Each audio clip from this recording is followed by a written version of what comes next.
Coach, with Texas and OU entering the SEC for the first time, what do you see as their biggest challenges?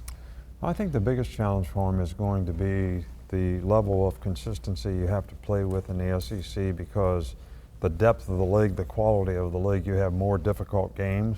So you have to be able to play back-to-back at a high level. You just don't have 2 or 3 games in a year that are big games that you have to get up for. So I think that challenge of consistently performing week in and week out and getting into a routine where your players are always ready to play. You know, you look at going into a hostile environment, the crowds in the Big 12 can be hit or miss, you know, depending on whether you're in Iowa State or Kansas. What is that going to be like for the Longhorns and Sooners to go into those environments every single week?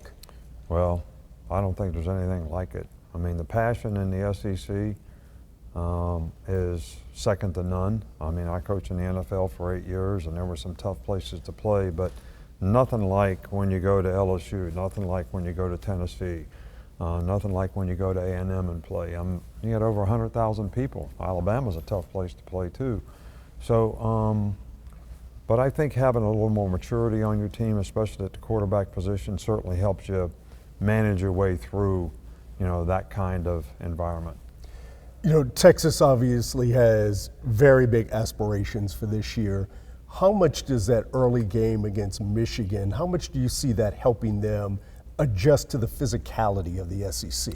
Well, I think that will help them, no doubt. But I also think these early games, like I always like playing a neutral site, really difficult opponent early on. Like we played home and home with Texas. We beat them there, they beat us at our place. But those kind of games early on really help your off-season development of your team, because your players are really looking forward to playing someone like that. So I think that's going to be the case. And with the new 12-team playoff, losing a game early is not going to really kill you. It'll tell you where your team is, what you need to do to try to get better and improve. So I think these games are real advantages to develop in your squad. You know, realignment destroyed some traditional rivalries, and now it's bringing them back together. Will the atmosphere be different for that Texas A&M game later in the year? Oh, I think it'll be a great environment. I mean, I kind of know how these people feel about each other. So, and they all love their school, and they've got a lot of pride. So, I don't think it'll skip a beat.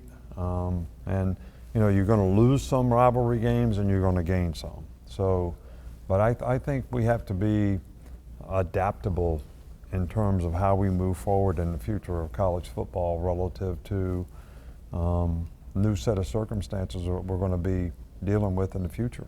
Yeah. With that in mind, some of the fallout from these federal antitrust lawsuits is that the SEC is one of several conferences looking at possibly reducing their roster size to put a cap on the rosters to discourage schools from stockpiling. As a former coach, what would that impact be on the program to lose 20, 30 players? Right. Well, I've always been for having walk-ons, and a part of that has now been to eliminate walk-ons. But I think the misconception that some people have is, you know, we had about 125 people on our squad, 85 guys on scholarship, and then a walk-on group. In college, you have a 20-hour rule, which means you only have your players for 20 hours a week, counting the game. So you got a limited time to practice, you got a limited time for meetings. So if you can have enough participants in practice to have split squad practice, like when I coached in the NFL, you were the defense, you serviced the offense, and vice versa. So we only got half the reps. In college, you have a scout team. So defense can work over here, offense can work over here, you get twice as many reps. These are young players who need developed. That's what you need in college. And I think 105 is probably the minimum number that you can have to operate to be able to practice that way and develop players. Now, if you go below that, you're going to affect the quality of how people are able to prepare for games with the limited time frame that you have to work with your players. One last question, Coach.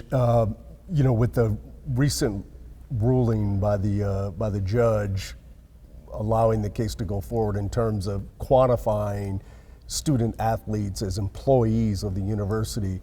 I think the plaintiff's lawyer threw out a figure between $2,000 to $10,000 is a workable salary. How do you see this shaking out in the years to come?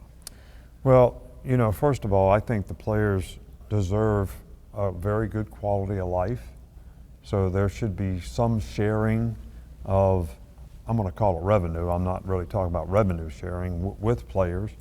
But I also think the system should be equal for all people.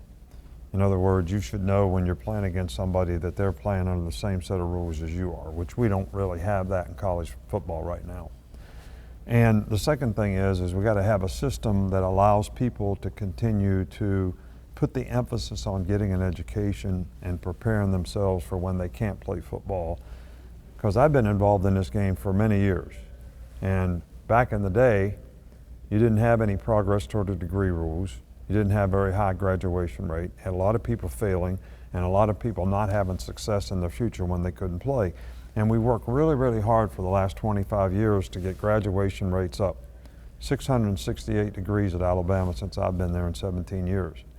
So now when people transfer and move to make more money while they're playing in college, they're not enhancing their chances of graduating. So they might make a little more money now, but how are they going to be successful when they're 29 or 30 years old? So I think that part of it's got to be something that, however we solve this problem, we keep the integrity of those two things in place, and I think we'll be fine.